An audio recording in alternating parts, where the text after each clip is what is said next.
ભારતમાંના 80% હિન્દુઓ કરતાં દુબઈના 10% હિન્દુઓ વધુ સુરક્ષિત કેમ છે?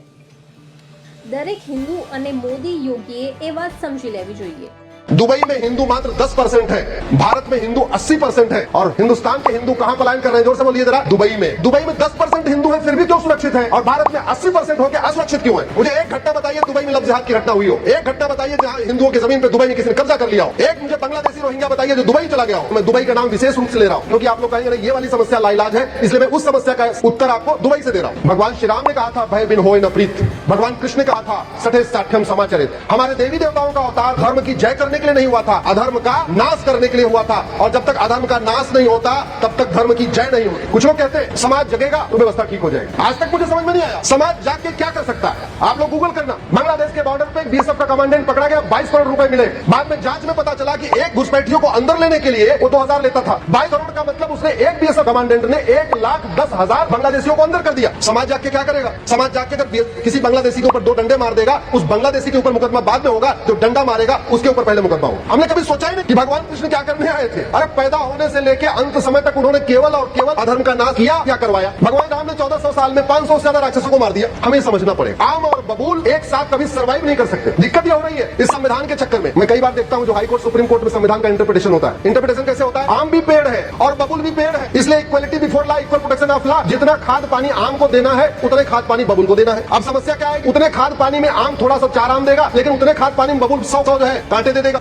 રેડિકલ મુસ્લિમોને પૂર્ણપણે નાશ કરવા માટે શ્રેષ્ઠ રીત શું છે?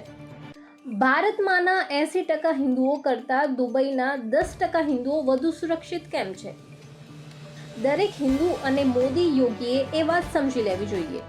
दुबई में हिंदू मात्र 10% है, भारत में हिंदू 80% है और हिंदुस्तान के हिंदू कहां पलायन कर रहे हैं? जोर से बोलिए जरा। दुबई में 10% हिंदू है, फिर भी क्यों सुरक्षित है? और भारत में 80% होकर असुरक्षित क्यों है? मुझे एक घटना बताइए दुबई में लव जिहाद की घटना हुई हो। एक घटना बताइए जहां हिंदुओं की जमीन पे दुबई में किसी ने कब्जा कर लिया हो। एक मुझे बांग्लादेशी रोहिंग्या बताइए जो दुबई चला गया हो। मैं दुबई का नाम विशेष रूप से ले रहा हूं क्योंकि आप लोग कहेंगे ये वाली समस्या लाइलाज है, इसलिए मैं उस समस्या का उत्तर आपको दुबई से दे रहा हूं। भगवान श्री राम ने कहा था भय बिन होय न प्रीत। भगवान कृष्ण ने कहा था सठे साठ्यम समाचरित। हमारे देवी देवताओं का अवतार धर्म की जय करने के लिए नहीं हुआ था, अधर्म का नाश करने के लिए हुआ था। और जब तक अधर्म का नाश नहीं होता तब तक धर्म की जय नहीं होती। कुछ लोग कहते हैं समाज जगेगा तो व्यवस्था ठीक हो जाएगी। आज तक मुझे समझ में नहीं आया समाज जाग के क्या कर सकता है। आप लोग गूगल करना, बांग्लादेश के बॉर्डर पे बीएसएफ का कमांडेंट पकड़ा गया, 22 करोड़ रुपए मिले। बाद में जांच में पता चला कि एक घुसपैठियों को अंदर लेने के लिए वो 2000 लेता था। 22 करोड़ का मतलब उसने एक बीएसएफ कमांडेंट ने 1,10,000 बांग्लादेशियों को अंदर कर दिया। समाज जाग के क्या करेगा? समाज जाग के अगर किसी बांग्लादेशी के ऊपर 2 डंडे मार देगा, उस बांग्लादेशी के ऊपर मुकदमा बाद में होगा, जो डंडा मारेगा उसके ऊपर पहले मुकदमा होगा। हमने कभी सोचा ही नहीं कि भगवान कृष्ण क्या करने आए थे। अरे पैदा होने से लेके अंत समय तक उन्होंने केवल और केवल अधर्म का नाश किया, क्या करवाया? भगवान राम ने 1400 साल में 500 से ज्यादा राक्षसों को मार दिया। हमें समझना पड़ेगा आम और बबूल एक साथ कभी सर्वाइव नहीं कर सकते। दिक्कत ये हो रही है इस संविधान के चक्कर में। मैं कई बार देखता हूं जो हाई कोर्ट सुप्रीम कोर्ट में संविधान का इंटरप्रिटेशन होता है। इंटरप्रिटेशन कैसे होता है? आम भी पेड़ है और बबूल भी पेड़ है, इसलिए equality before law, equal protection of law. जितना खाद पानी आम को देना है उतने खाद पानी बबूल को देना है। अब समस्या क्या है? उतने खाद पानी में आम थोड़ा सा 4 आम देगा, लेकिन उतने खाद पानी में बबूल 100 जो है कांटे दे देगा।